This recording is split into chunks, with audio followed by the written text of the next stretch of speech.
رجائي Bismillahirrahmanirrahim. Assalamualaikum warahmatullahi wabarakatuh.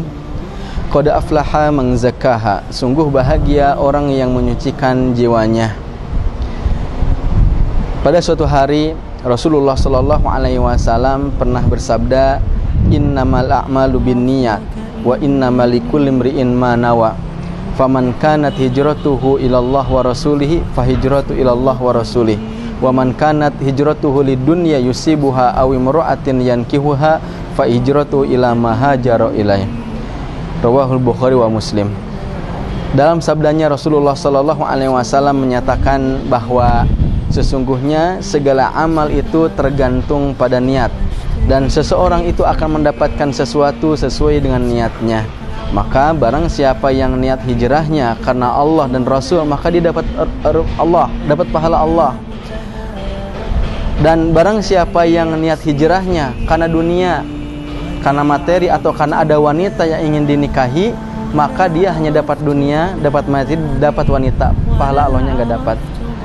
Sababul wurud, sebab-sebab Nabi Muhammad sallallahu alaihi wasallam menyampaikan hadis ini adalah ketika dalam peristiwa hijrah itu, berangkatnya Nabi, para sahabat dari Mekah ke Madinah, tersiar kabar bahwa di antara yang hijrah tersebut ada seorang laki-laki yang berangkat dari Mekah ke Madinah hijrah. Niat utamanya itu adalah karena ingin menikahi seorang wanita. Wanita tersebut namanya adalah Ummu Qais. Maka laki-laki ini dijuluki sebagai muhajir Ummu Qais, orang yang hijrah karena Ummu Qais, orang yang hijrah karena wanita. Jadi niat utamanya ingin menikahi wanita tersebut. Kebetulan berangkatnya sama-sama dengan para sahabat yang berangkat berhijrah. Terdengarlah ke telinga Rasulullah sallallahu alaihi wasallam, Nabi pun menyampaikan hadis ini untuk menegaskan bahwa siapapun orang yang hijrahnya betul-betul karena Allah, dapatlah pahala Allah. Tetapi jika niat hijrahnya karena dunia atau karena ada wanita, maka dia hanya dapat dunia atau wanita, pahala Allahnya enggak dapat. Mengingatkan kepada kita semua sebagai umatnya agar senantiasa memperbaharui niat qoblal amal, sebelum beramal, wa fi athna'il amal, ketika beramal ataupun setelah beramal. Perbaharui niat ibadah yang mau kita lakukan itu betul-betul karena Allah Subhanahu wa taala.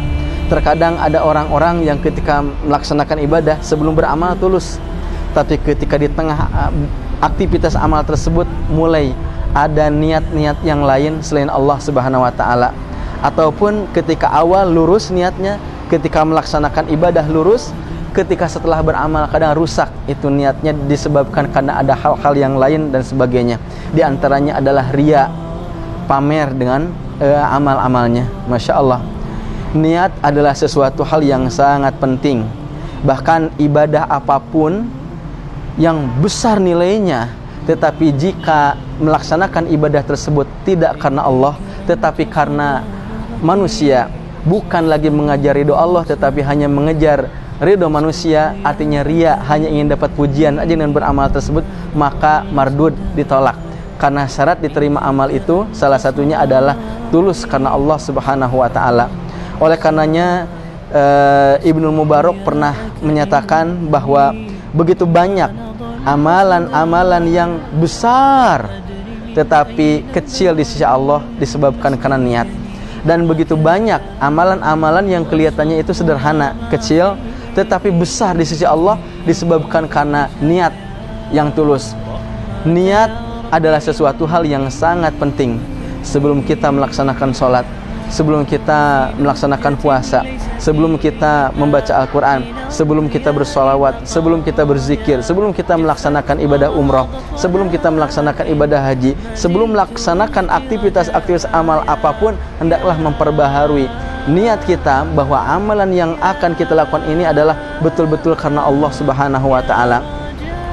Ada satu hal yang menarik di mana dalam hadis Rasulullah sallallahu alaihi wasallam diceritakan panjang sekali. Artinya itu bahwa ada 3 kelompok manusia secara zohir, mereka itu adalah orang-orang soleh, wafat tapi mereka divonis neraka. Karena niat.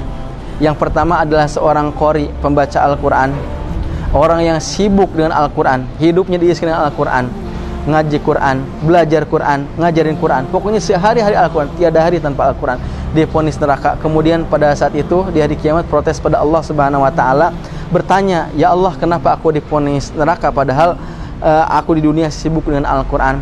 Maka Allah Subhanahu wa taala menyatakan, "Betul, engkau sibuk di dunia dengan Al-Quran, tetapi sayang engkau melakukan itu tuh bukan karena aku, tetapi hanya karena ingin agar orang-orang nyebut engkau sebagai seorang qori yang handal."